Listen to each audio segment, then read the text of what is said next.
Hi friends, welcome to my channel చిన్నారి కథలు. Friends అందరూ ఎలా ఉన్నారు? ఫ్రెండ్స్ ఈరోజు మన ఛానల్లో చెప్పుకుందాం ఇద్దరే. రంగాపురంలోని భూషయ్యకు పెద్ద జబ్బు చేసింది. గాలి మార్పు కోసం కొన్నాళ్ళు సీతాపురంలో ఉండిరమ్మని వైద్యుడు చెప్పాడు. భూషయ్య ఆ ప్రకారం సీతాపురంలోని దూరపు బంధువుల ఇంటికి వెళ్ళి ఉన్నాడు. బంధువుల ఇంట భూషయ్యకు చక్కని ఆదరణ లభించింది. ప్రతిరోజు సాయంత్రం చల్లని గాలిలో నడుచు సంతగా వెళ్ళేవాడు భూషయ్య. అక్కడ దానిమ్మ పళ్ళు కొనుక్కునేవాడు. కాలినడకన దానిమ్మ పండ్లు ఆయన ఆరోగ్యానికి ఎంతో అవసరమని వైద్యుడు చెప్పి ఉన్నాడు. భూషయ్యకు ఏ రోజు దానిమ్మ పళ్ళు దొరికేవి కాదు. కొన్నిటిని డాగులుండేవి. కొన్ని ఇంటికి వెళ్ళాక వలిచి చూస్తే సగం పైన గింజలు కుళ్ళి ఉండేవి. అప్పటికీ భూషయ్య పళ్ళను ఎంతో కష్టపడి ఏరుకునేవాడు. ఒకరోజు కొన్నవాడి వద్ద మళ్ళీ కొనేవాడు కాదు. అలా వారం రోజులు గడిచాక ఒకరోజు సాయంత్రం సంతలో తిరుగుతుంటే ఊరికి కొత్తవాణ్ణి, పళ్ళ నాణ్యతకు మాత్రం కాదు, నా దగ్గర ఒకసారి పళ్ళు కొంటే ఇంకెప్పుడు నా దగ్గరే కొంటారు అంటూ అరుస్తున్న ఒక యువకుడి వద్దకు వెళ్ళాడు భూషయ్య. ఆ తర్వాత వాడిని చిరాగ్గా చూసి, అంతా అలాగే ఉంటారు కానీ పచ్చి మోసం అంటూ ఆయన వాడికి తన అనుభవం చెప్పాడు. అదంతా నాకు తెలియదు బాబు, వ్యాపారం అంటేనే నమ్మకానికి మరో పేరు అనుకుంటాను నేను. మంచి ధరకు తెస్తాను, ఒకటే ధర చెప్తాను, ఒకసారి నా వద్ద కొని చూడండి అన్నాడు ఆ యువకుడు. భూషయ్య ఆ యువకుడిని పేరడిగి ఈశ్వరుడిని తెలుసుకున్నాడు. చూడటానికి వాడి దగ్గర దానిమ్మ పళ్ళు బాగున్నా బేరం ఒప్పుకోలేదు. అలాగే పళ్ళలోంచి ఏమీ ఏరుకోనివ్వలేదు.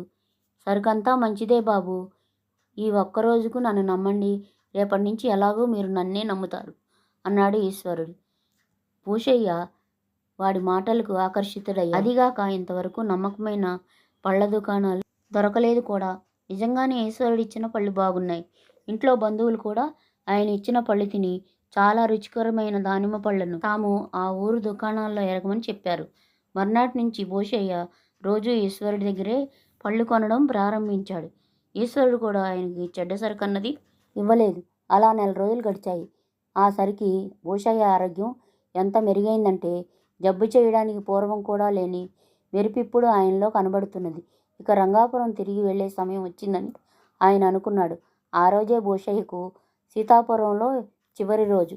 తనకు చక్కని పనులను ఇచ్చిన ఈశ్వరుడి వద్ద వీడ్కోలు తీసుకోవాలని ఆయన అనుకున్నాడు.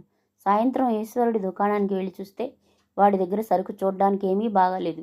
అలా కనబడుతుంది కానీ బంగారం లాంటి సరుకు బాబు, తటపటాయించకండి, తమరిని మోసం చేస్తే రేపు మళ్ళీ నా దగ్గరకు రారు కదా అని ఈశ్వరుడు పళ్ళు తూకం వేస్తుంటే ఆ పళ్లకు ఎప్పటి ధర ఇవ్వడానికి మనస్కరించని భూషయ్య అనుకోకుండా దారిలో ఒక ఎరుగున్నాయన అప్పడిగితే ఇచ్చేశాను, జేబులో అట్టే డబ్బులు లేవు, అన్ని పళ్ళు తూకం వేయకు అన్నాడు. తమ దగ్గర డబ్బులు ఏమైపోతాయి బాబు, ఎంత ఉంటే అంతే ఇవ్వండి, మిగతాది రేపు చూసుకుందాం అన్నాడు ఈశ్వరుడు. ఏదైనా సరుకు బాగుంటేనే అన్నాడు భూషయ్య. సరుకెందుకు బాగుండదన్నట్లు నవ్వేశాడు ఈశ్వరుడు. తాను ఊరు విడిచి వెళ్ళిపోతున్నట్లు ఈశ్వరుడు చెప్పాలని భూషయ్యకు నాలుగు చివరిదాకా వచ్చింది. కానీ ఈరోజు వాడిచ్చిన పళ్ళ మీద ఆయన అనుమానంగా ఉంది. అందుకని సరుకు బాగుంటేనే బంధువులింట్లో మిగతా డబ్బిచ్చి వెళ్ళాలని, లేకుంటే ఆ డబ్బు ఎగవేయాలనుకున్నాడు ఆయన. ఈ ఆలోచనలతోనే ఈశ్వరుడు అడిగిన దాంట్లో సగం డబ్బే ఇచ్చి పళ్ళు తీసుకొని ఇల్లు చేరాడు భూషయ్య. ఆ రాత్రి వలిచి చూస్తే ఏ పండు బాలేదు. ఆ పళ్ళకు గాను ఇప్పటికీ ఈశ్వరుడికి ఇచ్చిందే ఎక్కువ. వాడికి ఇంకా మిగతా డబ్బు ఇవ్వక్కర్లేదు అనుకున్నాడు భూషయ్య. ఈశ్వరుడు తన గురించి ఏమనుకుంటాడో అన్న దానికంటే వాడు అబద్ధం చెప్పి తనను మోసం చేశాడని భూషయ్య ఎక్కువ బాధపడ్డాడు. మర్నాడు ఉదయమే రంగాపురం వెళ్ళే గుర్రబండి ఎక్కాడు భూషయ్య. అందులో ఆయనతో పాటు మరొక ముగ్గురున్నారు. భూషయ్య బండిలో వెనకగా కూర్చున్నాడు. దారిలో బండిని ఎవరో ఆపారు. నడిచి వెళ్దామనుకుంటే కాలు బెనికింది. రంగాపురం యువతల గౌరీపురంలో దిగిపోతాను, అంతగా డబ్బిచ్చుకోలేను, నన్ను కాస్త నీ ముందుగా నీ పక్కనే కూర్చొనిస్తావా అని వచ్చినవాడు బండివాడిని అడుగుతున్నాడు. ఆ మాటలు విని పరిచయమైన గొంతులా ఉందే అనుకున్నాడు భూషయ్య. ఇంత మాట్లాడావు, ఇంతకు నీవెవరో చెప్పావు కాదు అన్నాడు బండివాడు కాస్త విసుగ్గా. నా పేరు ఈశ్వరుడు, సీతాపురంలో పళ్ళ వ్యాపారం చేశాను. మా ఊళ్ళో పళ్ళ తోటలు చూడమంటూ భూస్వామి ఒక ఆయన కబురు పెడితే సీతాపురం వదిలి వెళ్ళిపోతున్నాను అన్నాడు వాడు. భూషయ్య తల తిప్పి వాడిని చూశాడు. అప్పుడే ముందు నుంచి బండెక్కుతున్న ఈశ్వరుడు తల తిప్పి భూషయ్యని చూశాడు. ఇద్దరూ ఒక క్షణం మాత్రమే ఒకరినొకరు అలా చూసుకున్నారు. దానిమ్మ పళ్ళు బాగా లేవని భూషయ్య అనలేదు, బాకీ డబ్బులు ఇవ్వమని ఈశ్వరుడు అడగలేదు. ఇద్దరే కదా, మరి కథ కంచికి మనం ఇంటికి. ఫ్రెండ్స్, కథ నచ్చిందా? నచ్చితే కథ ఎలా ఉందో మీరు ఏ ఊరి వారో కమెంట్ చేయండి ఫ్రెండ్స్. దాంతోపాటు చిన్న లైక్ చేయండి.